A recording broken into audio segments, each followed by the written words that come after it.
7/12 कोरा, अटी आणि शर्ती काहीच नाही इच्छितो। समोर कुठल्याही निवडणुका नसताना आम्ही कर्जमाफी केली आहे। केवळ विधानसभाच नाही तर आम्ही स्थानिक स्वराज्य संस्थाच्या निवडणुका जिंकलेलो आहोत।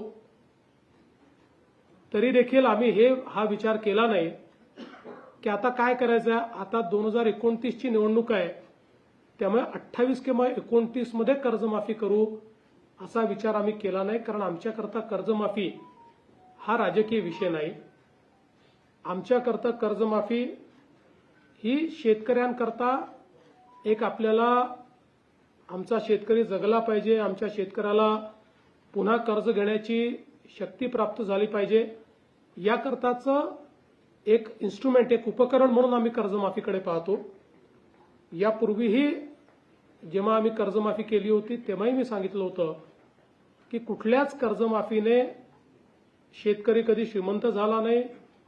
कर्जमाफी हा काही परमनंट उपाय पण नाही, पण परिस्थिती अनुरूप आपल्याला कर्जमाफी करावी लागते, कारण त्याशिवाय त्या कर्जाच्या नेटमध्ये पुन्हा आपल्याला शेतकऱ्यांना आणता येत नाही।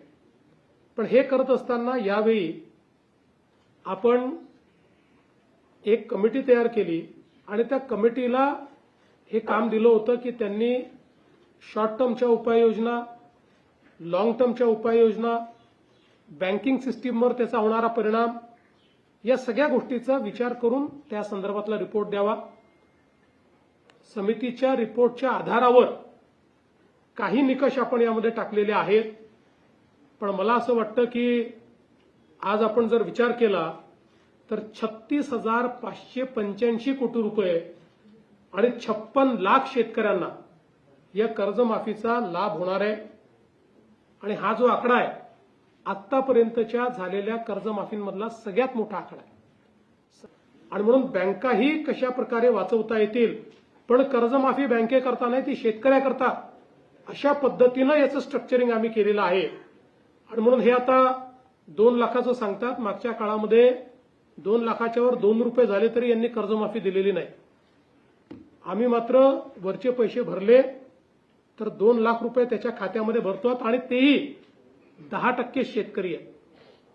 बाकी सगळे शेतकरी मी एक्झॅक्ट आकडेवारी सभागृहात देईल, पण बहुतांश शेतकरी हे 2 लाखाच्या आतले शेतकरी आहेत आणि त्यांना सगळ्यांना आपण कर्जमाफी देतो।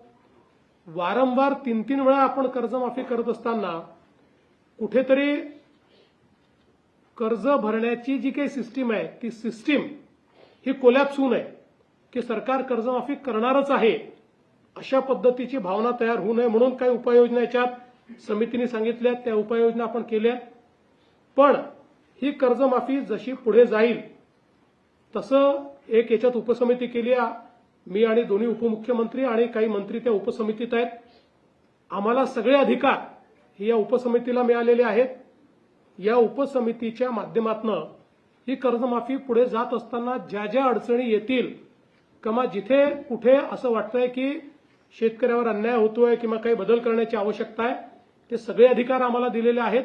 त्यानुसार त्यावेळी योग्य निर्णय हे आम्ही निश्चितपणे त्या ठिकाणी घेऊ। जे शेतकरी कर्ज मिळण्याकरता अपात्र झालेले आहेत ते पुन्हा कर्ज घेण्याच्या परिस्थितीत आले पाहिजेत, एलिजिबल झाले पाहिजेत, याकरता कर्जमाफी करायची असते। दुसरं, आपण कर्जमाफी ज्यावेळेस करतो त्यावेळी जो नियमित कर्ज भरणारा शेतकरी आहे त्याला हे वाटू नये की मी कर्ज थकवलं असतं तर फायदा झाला असता, मी कर्ज भरलंही चूक झाली, म्हणून त्यालाही आपण मदत करतो। त्यामुळे मी पुन्हा एकदा सांगतो, अटी आणि शर्ती काहीच नाही।